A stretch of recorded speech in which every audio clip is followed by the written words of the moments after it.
guys, this is our list. And we're going to buy what we're gonna follow the list. That's our grocery list. Grocery list? Grocery list. Grocery list. Grocery drawing. And this is patupat. This is ice cream. This is lemon.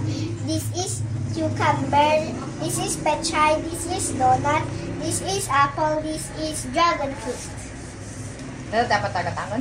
Yeah. We got ice cream. Dapat ni Marketon kan biday. Naka-drawing. Tahan nga malipatan. Let's go. Let's go, guys. I'm a Pikachu. Look, guys. I'm a Pikachu. Wait, guys. Pikachu. Suspended gate. Diba? Yung kanyang grocery list. We're going to buy lemon. Dataman ni kanuti grocery list na. You show. You show to ate. Let's go ride the tricycle.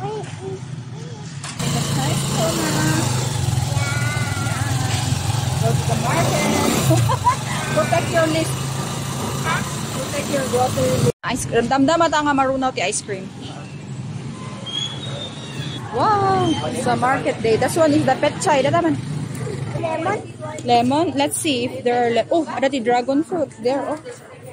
Oh. I see my lemon. 7 lemon. Wet market. Ano, dry. Vegetable.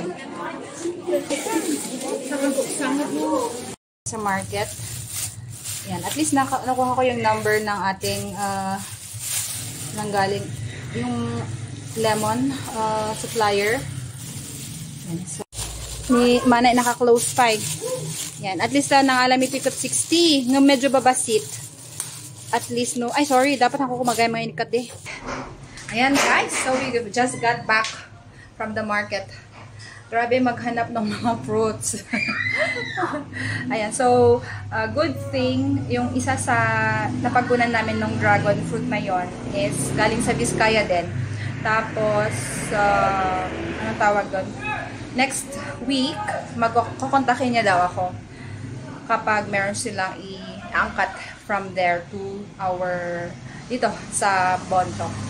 Okay na yun para diretso na mapunta dito yung mga fruits kaysa nung maghahagol-hagol pa ako papunta dun sa, ano yun, papunta sa market.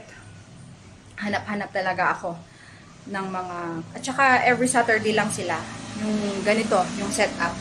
So kapag naubusan ako, yun yung problema.